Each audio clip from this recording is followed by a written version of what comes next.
প্রিয় ভিউয়ার্স, আবারও চলে আসলাম তোমাদের মাঝে গুরুত্বপূর্ণ একটি ভিডিও নিয়ে। আজকে আমরা সরাসরি আলোচনা করব কৃষক বন্ধু ফিল্ড ভেরিফিকেশান ফর্ম তোমরা কিভাবে ফিল আপ করবে। তো তোমরা এখানে দেখতে পাচ্ছ এই যে annexure on field verification form, এটি তোমরা কিভাবে ফিল আপ করবে একদম কিন্তু আজকে এই ভিডিওর মাধ্যমে সরাসরি দেখিয়ে দেবো। একদম নিখুঁতভাবে কিন্তু তোমাদের মাঝে এই ফর্মটি ফিল আপ করে দেখিয়ে দেবো। তার পাশাপাশি আমরা দেখিয়ে দেবো কৃষক বন্ধু আইডি নম্বর তোমরা কোথায় পাবে, ক্রমিক নম্বর অর্থাৎ সিরিয়াল নম্বরটা তোমরা কোথায় পাবে, আর সমস্ত তথ্যটাই কিন্তু আজকে এই ভিডিওর মাধ্যমে শেয়ার করব। তাই ভিডিওটি স্কিপ না করে সম্পূর্ণটি দেখার জন্য অনুরোধ রইল। তার আগে বলবো, যে সকল ভিউয়ার্স এখনও পর্যন্ত আমার এই চ্যানেলটি সাবস্ক্রাইব করেনি তাদেরকে বলো প্লিজ অতি দ্রুত সাবস্ক্রাইব করে দিয়ে আমাদের পাশে থাকুন এবং বন্ধুদের মাঝে শেয়ার করে দিন। চলুন বিস্তারিত তথ্য এক নজরে জেনে নেওয়া যাক। শুরুতেই তোমাদেরকে বলে রাখি, এই যে কৃষক বন্ধু ফিল্ড ভেরিফিকেশান ফর্ম, এই ফর্মটা তোমরা অনলাইনে ডাউনলোড করে প্রিন্ট আউট করে নিতে পারবে এবং অফলাইনে কিন্তু তোমাদের নিকটবর্তী কৃষি দপ্তর থেকে দেওয়া হচ্ছে বা তোমাদের পঞ্চায়েতের যে সমস্ত আধিকারিক আছে তাদের কাছে কিন্তু এই ফর্মটি পেয়ে যাবে। তো তোমরা যে কৃষক দপ্তর থেকে যদি ফর্মটা কালেক্ট করো তাহলে ফর্মটা কিন্তু একটু বড় সাইজ, আর তোমরা যদি অনলাইন থেকে তোলো তাহলে A4 সাইজ। ঠিক আছে, তা দুটো ফর্মেই কিন্তু গ্র্যান্ডেড হবে। ক্লিয়ার? তো এবার তোমাদেরকে বলে রাখি, এই যে কৃষক বন্ধু আইডি নম্বর, শুরুতেই কিন্তু তোমাদের আইডি নম্বরটা এখানে উল্লেখ করতে হবে। তো এই আইডি নম্বর তোমরা কোথায় পাবে? তো এই আইডি নম্বরটা তোমরা অফলাইনেও পেয়ে যাবে এবং অনলাইনে পেয়ে যাবে। অফলাইনে কোথায় পাবে? তোমাদের নিকটবর্তী যে পঞ্চায়েত অফিস আছে সেই পঞ্চায়েত অফিসে পেয়ে যাবে এবং মিউনিসিপ্যালিটিতে পেয়ে যাবে। এবং আশেপাশে তোমাদের যদি কোনো রকম মেম্বার, প্রধান বা মিউনিসিপ্যালিটি কাউন্সিলর থাকে তাদের কাছে কিন্তু অফলাইনে এই আইডি নম্বরটা পেয়ে যাবে, কারণ তাদের কাছে কিন্তু একটা ডাটা শিট আছে। সেই শিটে কিন্তু কেবি বা আইডি নম্বর এবং ফার্মার নেম সমস্ত তথ্যটাই কিন্তু তোমরা পেয়ে যাবে এবং সেই লিস্ট থেকেই কিন্তু এখানে ক্রমিক বা সিরিয়াল নাম্বারটাও তোমরা পেয়ে যাবে। সেই সিরিয়াল নাম্বারটা এখানে বসিয়ে দিবেন। তো অফলাইনে কিভাবে পাবে বা কী কী উল্লেখ থাকবে সেই লিস্টটা আমি তোমাদেরকে একটু জাস্ট দেখিয়ে দিই। তো ভিডিওটি আজকে লং হলেও তোমরা ধৈর্য সহকারে দেখবে, অনেক অজানা তথ্য তোমরা জানতে পারবে। এই যে ফর্মটি তোমরা দেখতে পাচ্ছ, অর্থাৎ এটি কিন্তু লিস্ট। ঠিক আছে, এই যে লিস্টটা তোমরা দেখতে পাচ্ছ এটা কিন্তু কৃষক বন্ধু ভেরিফিকেশান লিস্ট। এটা হচ্ছে ব্লক ওয়াইজ কিন্তু পাবলিশ করা হয়েছে। এটা অফলাইন পাবলিশড, মানে এটা কিন্তু কোনো রকম তোমরা ওয়েবসাইটে পাবে না। এটা আমাদের পঞ্চায়েত থেকেই পাবলিশ করা হয়েছে। তো এখানে শুরুতেই দেখতে পাবে রেসিডেন্সিয়াল গ্রাম পঞ্চায়েতের নাম উল্লেখ থাকবে, রেসিডেন্সিয়াল ভিলেজ এবং কেবি নাম্বার, ফার্মার নেম এবং ফাদার্স হাজব্যান্ড নেম ইত্যাদি। আর এই পাশে তোমরা সিরিয়াল নাম্বারটা কিন্তু পেয়ে যাবে। ক্লিয়ার? তো এখান থেকে কিন্তু তোমরা কেবি আইডি নাম্বারটা কালেক্ট করতে পারবে। তো তোমাদের নিকটবর্তী যে কৃষি দপ্তর অফিস আছে সেখান থেকে তোমরা কেবি নাম্বার কালেক্ট করতে পারবে বা পঞ্চায়েত অফিস থেকে কিন্তু কালেক্ট করতে পারবে। এবার তোমাদেরকে বলে রাখি, তোমরা যদি অনলাইনে সার্চ করে তোমরা যদি কেবি বা আইডি নাম্বারটা জানতে চাও তাহলে কি প্রসেস সেটা কিন্তু আমি তোমাদেরকে দেখিয়ে দিচ্ছি। চলুন দেখে নেওয়া যাক। তো শুরুতেই তোমাদেরকে বলে রাখি, তোমরা নিজেদের মোবাইল ফোনে যে গুগল সার্চ বার আছে সেই গুগল সার্চ বারে চলে আসবে। আসার পরে তোমরা জাস্ট টাইপিং করবে matirkhata.wb.gov.in। টাইপিং করার পরে সার্চ অপশানে ক্লিক করবে। ক্লিক করার সাথে সাথে তোমাদের মাঝে এরকম একটি ইন্টারফেস ওপেন হয়ে যাবে। এছাড়াও আমি ডেসক্রিপশন বক্সে লিঙ্ক দিয়ে দেবো, সেই লিঙ্কে ক্লিক করে কিন্তু সরাসরি তোমাদের এরকম হোম পেজে চলে আসবে। আসার পরে একটু স্ক্রল ডাউন করে নিচে চলে আসবে। নিচে চলে আসার পরে তোমরা এরকম একটি অপশান দেখতে পাবে যেখানে কিন্তু লেখা আছে কৃষক বন্ধু। ঠিক আছে, এই কৃষক বন্ধুতে জাস্ট তোমরা এখানে একটা ক্লিক করবে। ক্লিক করার সাথে সাথে পরবর্তী একটি পেজ ওপেন হয়ে যাবে। একটু স্ক্রল ডাউন করে নিচে চলে আসবে। আসার পরে তোমরা দেখতে পাবে এরকম একটি অপশান তোমরা দেখতে পাবে যেখানে লেখা আছে নথিভুক্ত কৃষকের তথ্য। জাস্ট এই অপশানে তোমরা একটা ক্লিক করবে। ক্লিক করার পরে এই যে সিলেক্ট অপশান আছে এই সিলেক্ট অপশানে তোমরা একটা ক্লিক করবে। ক্লিক করার পরে এখান থেকে যে কোনো একটি আইডেন্টি কার্ড বা আধার কার্ড, ব্যাঙ্ক অ্যাকাউন্ট যে কোনো একটি তোমরা সিলেক্ট করে নেবে। তো আমি এখানে মোবাইলটা সিলেক্ট করে নিয়েছি। নেওয়ার পরে এখানে তোমরা দেখতে পাচ্ছ এখানে আমি সরাসরি মোবাইল নাম্বারটা এখানে ইনপুট করে দেবো। তো মোবাইল নাম্বারটা আমি ইনপুট করে দিচ্ছি। দেওয়ার পরে এই যে চেকবক্স আছে এই চেকবক্সটা জাস্ট আমি এখানে অন করে দেবো। তো চেকবক্সটা আমি অন করে দিয়েছি। অন করে দেওয়ার পরে এই যে সার্চ অপশান আছে তোমরা দেখতে পাচ্ছ নিচেই, এই সার্চ অপশানে আমি ক্লিক করব। ক্লিক করার সাথে সাথে একটু স্ক্রল ডাউন করে নিচে চলে আসবো, তোমরা দেখতে পাবে এখানে কিন্তু কৃষক বন্ধু আইডি নাম্বারটা তোমরা পেয়ে যাবে এবং আধার নাম্বার পেয়ে যাবে, ফার্মার নেম, ডিস্ট্রিক্ট ইত্যাদি সমস্ত ডিটেলসটা কিন্তু পেয়ে যাবে। তো অনলাইনে কিন্তু এইভাবে তোমরা ভোটার কার্ড, আধার কার্ড বা কেবিআইডি মোবাইল নাম্বার দিয়ে সার্চ করে কিন্তু সরাসরি কেবিআইডি নাম্বারটা পেয়ে যাবেন। ক্লিয়ার? এবার আমরা সরাসরি দেখাবো যে কীভাবে তোমরা নিখুঁতভাবে কীভাবে ফর্ম ফিল আপ করবে। চলুন দেখে নেওয়া যাক। এটি হচ্ছে তোমাদের ফর্ম। এই ফর্মটা কিন্তু তোমরা অফলাইনে পেয়ে যাবে এবং অনলাইনে কিন্তু তোমরা ডাউনলোড করে প্রিন্ট আউট করেও পেয়ে যাবে। তো অফলাইনে কৃষি দপ্তর থেকে তোমরা কালেক্ট করতে পারে, সেই তুলনায় কিন্তু অনলাইনের তুলনায় সেই ফর্মটা একটু বড় হবে। এটা কিন্তু A4 সাইজের ফর্ম, ঠিক আছে? তো তোমরা ফ্রি অফ কস্টেও কিন্তু ফর্মটা পেয়ে যাবে এবং তোমরা যদি চাও যে না আমি ডাউনলোড করে ফর্মটা ডাউনলোড করে প্রিন্ট আউট করে বার করে নেবো, সেক্ষেত্রেও কিন্তু দুটো ফর্মই গ্র্যান্ডেড হবে। তো এইখানে তোমাদেরকে বলে রাখি, এইখানে 1 নম্বর কলমে কি বলেছে, 1 নম্বর কলমে কিন্তু সুস্পষ্টভাবে বলা হয়েছে সুবিধাভোগীর নাম কৃষক বন্ধু রেকর্ড ব্যাংক পাসবুক অনুযায়ী, অর্থাৎ যিনি বেনিফিশিয়ারি আছে অর্থাৎ যিনি আবেদনকারী, সেই আবেদনকারীর কিন্তু পাসবুকে যে নামটি আছে সেই নামটি কিন্তু এখানে বড় হরফে উল্লেখ করতে হবে অর্থাৎ লিখতে হবে। সেটা আমি তোমাদেরকে দেখিয়ে দিই একটু। এই যে পাসবুক তোমরা দেখতে পাচ্ছ, ব্যাংকের যে পাসবুক, এইখানে তোমরা দেখতে পাবে বেনিফিশিয়ারির নাম আছে, ঠিক আছে? এই নামটাই কিন্তু তোমাদের ওখানে উল্লেখ করতে হবে। তো আমি একটু জুম করে তোমাদেরকে দেখিয়ে দিচ্ছি। এখানে তোমরা দেখতে পাবে এই যে নামটা আছে, এই নামটাই কিন্তু ওখানে উল্লেখ করতে হবে। ক্লিয়ার? তারপরে কি বলা হয়েছে দেখে নেওয়া যাক। তারপরে এখানে 2 নম্বর কলমে কি বলা হয়েছে, তো 2 নম্বর কলমে কিন্তু বলা হয়েছে পিতা, স্বামী, স্ত্রী, অভিভাবকের নাম। তো যদি এখানে স্ত্রী যদি নাম তোমরা দিয়ে থাকো তাহলে স্ত্রীর ওপরে এখানে জাস্ট অল্প একটু টিক চিহ্ন মারবে। স্বামীর নাম যদি বেনিফিশিয়ারি মহিলা হয় সেক্ষেত্রে স্বামীর নামটা কিন্তু এখানে উল্লেখ করতে হবে এবং পিতার নাম যদি হয় সেটা পিতার নামটা এখানে উল্লেখ করতে হবে। তো এই ঘরে তোমরা সেটা বড় হরফে উল্লেখ করে দেবে। তারপরে ঠিকানাটা এই ঘরে তোমরা লিখে দেবে, ঠিক আছে? তোমাদের যে গ্রামের নাম সেই গ্রামের নামটা এখানে লিখে দেবে। ডিস্ট্রিক্ট অর্থাৎ জেলার নামটা কিন্তু এই ঘরে সুস্পষ্টভাবে তোমরা উল্লেখ করে দেবে। তোমরা কোন জেলা থেকে বিলং করছো সেই জেলার নামটা উল্লেখ করে দেবে। ব্লক, তো ব্লকটা যদি হয় কোন ব্লক থেকে তোমরা বিলং করছো সেই ব্লকের নামটা এখানে উল্লেখ করে দেবে। ব্লক 1 2 হয়, ঠিক আছে? এরকম 1 হয় প্লাস আবার 2 হয়, সেটা 1 2টাও তোমরা এখানে মেনশান করে দেবে, ঠিক আছে? তারপরে বলা আছে গ্রাম পঞ্চায়েত, তো তোমরা কোন গ্রাম পঞ্চায়েত থেকে বিলং করছো সেই গ্রাম পঞ্চায়েতের নামটা কিন্তু এখানে তোমরা উল্লেখ করে দেবে, ঠিক আছে?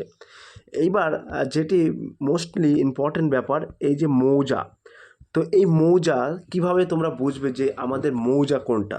তো তোমাদের এটা কিন্তু পর্চায় লেখা থাকবে, তোমাদের মৌজার নামটা কিন্তু পর্চায় লেখা থাকবে। তো সেটা আমি তোমাদেরকে একটু দেখিয়ে দিচ্ছি, চলুন দেখে নেওয়া যাক। এটা হচ্ছে পর্চা, ঠিক আছে? বা মিউটেশন যেটাকে বলে।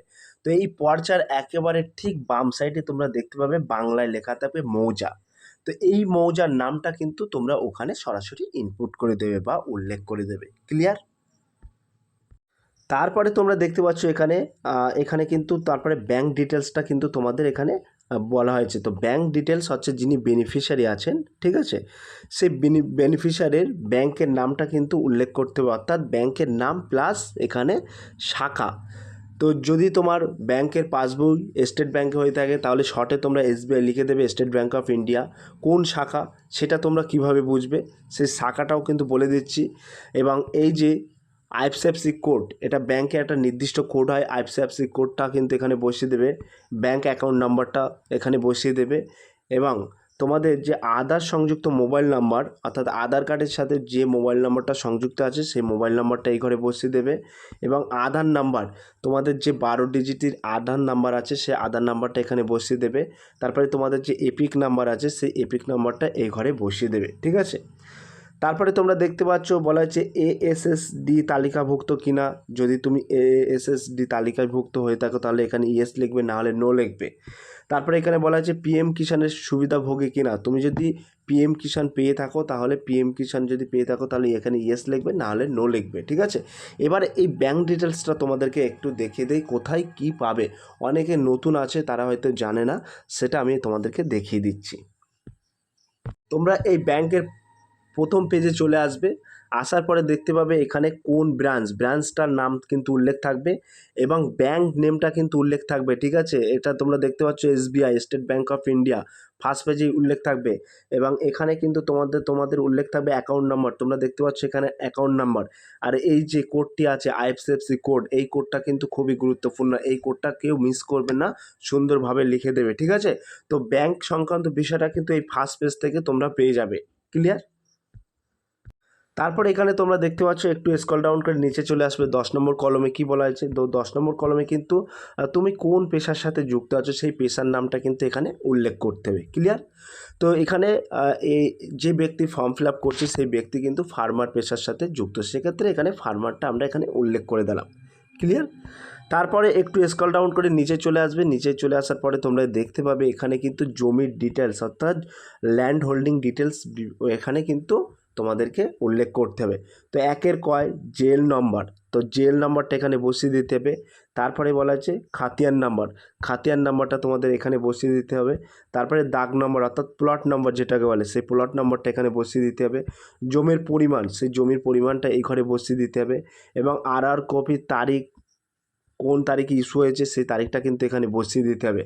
তারপরে তোমরা এখানে দেখতে পাচ্ছ 11 দাগে বলা হয়েছে জমি দখলের ধরন, ক্রয়, উত্তরাধিকার সূত্রে, নামধারী বা স্থানান্তর, অন্যান্য।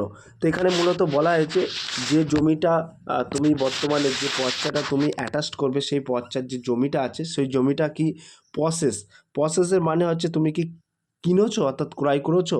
এবং তারপরে দেখতে পাবে ডেথ মিউটেশন অর্থাৎ মারা গেছে তার পরিবর্তে কি তুমি জমিটা পেয়েছো। ধরুন আমার বাবা মারা গেছে, তার পরিবর্তে আমি ছেলে উত্তরাধিকার হিসেবে আমি পাবো, এরকম ব্যাপার, সেই ব্যাপারটা কিন্তু এখানে উল্লেখ করতে হবে।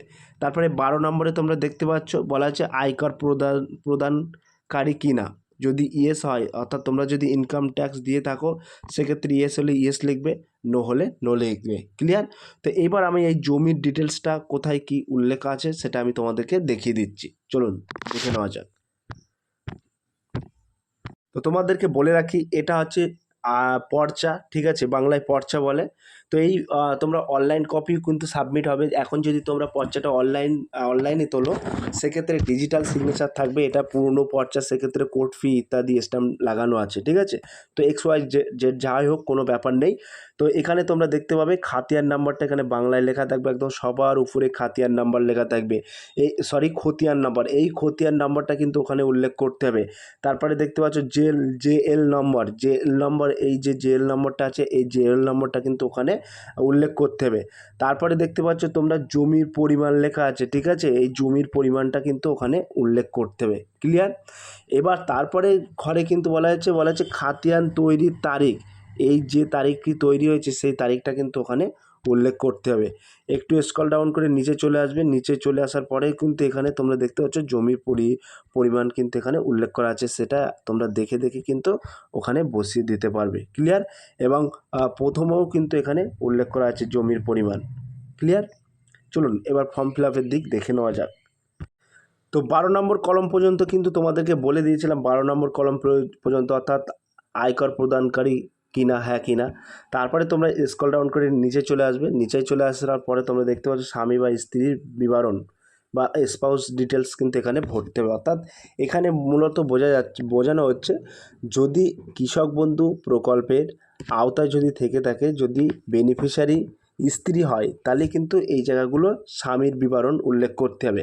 আর বেনিফিশিয়ারি যদি স্বামী হয় তাহলে কিন্তু তার স্ত্রীর সমস্ত ডিটেলস এখানে উল্লেখ করতে হবে। আর স্ত্রী যদি বেনিফিশিয়ারি হয় তার স্বামীর ডিটেলসটা এখানে উল্লেখ করতে হবে মূলত, ঠিক আছে। তো সেক্ষেত্রে এখানে স্বামী স্ত্রী দুটো কলম লেখা আছে, তো এখানে যদি স্ত্রী বিবরণ উল্লেখ করো তাহলে স্ত্রীর উপরে জাস্ট একটা ছোট্ট টিক মেরে দেবে। দেওয়ার পরে এখানে দেখতে পাচ্ছ স্বামী বা স্ত্রীর নেম অফ স্পাউস, তো স্ত্রীর নামটা কিন্তু এখানে উল্লেখ করে দেবে। যদি স্ত্রী হয় সেক্ষেত্রে এখানে ছোট্ট করে স্ত্রীর ওপরে টিক চিহ্ন মারবে। তারপরে স্ত্রীর ব্যাংক ডিটেলসটা এখানে কিন্তু তোমাদের উল্লেখ করতে হবে। তো তো ব্যাংকের নামটা এবং ব্রাঞ্চের নামটা এই ঘরে উল্লেখ করে দেবে। তারপরে আইএফএসসি কোডটা কিন্তু এই ঘরে উল্লেখ করে দেবে। ইতিপূর্বে বলে দিচ্ছি, আইএফএসসি কোডটা সব ব্যাংকের ফার্স্ট পেজে পেয়ে যাবে। ব্যাংক অ্যাকাউন্ট নাম্বারটা এই ঘরে উল্লেখ করে দেবে। আধার সংযুক্ত মোবাইল নাম্বারটা এই ঘরে উল্লেখ করে দেবে। তারপরে আধার নম্বর অর্থাৎ 12 ডিজিটের যে আধার নাম্বার আছে সেটা কিন্তু এই ঘরে উল্লেখ করে দেবে। এপিক নাম্বার অর্থাৎ ভোটার আইডেন্টি কার্ডের নাম্বারটা এই ঘরে উল্লেখ করে দেবে। এবং এখানে বলা হয়েছে কেবিএন এর সুবিধাভোগী কিনা। তো তোমরা যদি কেবিএন এর সুবিধাভোগী হয়ে থাকো তাহলে এই ঘরে ইয়েস লিখবে, নাইলে নো লিখবে।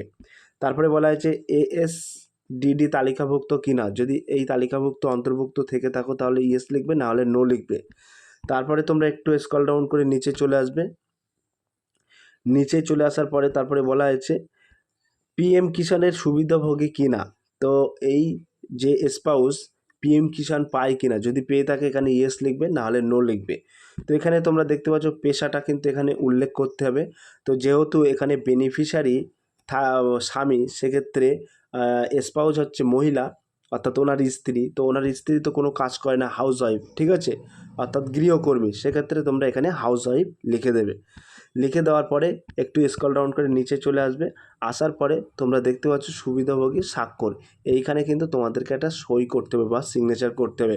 আর যদি না সই করতে পারো তাহলে কিন্তু তোমাদের একটা টিপ সই দিতে হবে। তারপরে একটু স্ক্রল ডাউন করে নিচে চলে আসবা। এইগুলোতে কিন্তু তোমরা কোনো কিছু করবে না, এই ফর্মটা কিন্তু কেটে রিসিভ আকারে তোমাদেরকে দেওয়া হবে, ঠিক আছে। তো তোমাদেরকে বলে রাখি এই ফর্মের সাথে কোন কোন কপি অ্যাটাচ করবে অর্থাৎ সংযুক্ত করবে। আবেদনকারীর ভোটার কার্ড এবং আধার কার্ড, ব্যাংক অ্যাকাউন্টের যে পাসবুক আছে এইগুলো জেরক্স দেবে। তারপরে পর্চা আছে, পর্চা জেরক্স দেবে। আর স্পাউস অর্থাৎ বেনিফিশিয়ারি যদি পুরুষ হন তাহলে স্পাউস হবে মহিলা অর্থাৎ তার বউ, ওনার বউয়ের আধার কার্ড, ভোটার কার্ড এবং জমির পর্চাটা ব্যাংক অ্যাকাউন্টে জেরক্স দিতে হবে, ঠিক আছে। এইগুলো অ্যাটাচ করে কিন্তু তোমাদের নিকটবর্তী কৃষি দপ্তরে একটা করে ক্যাম্প হচ্ছে, সেই ক্যাম্পে কিন্তু জমা দিতে হবে।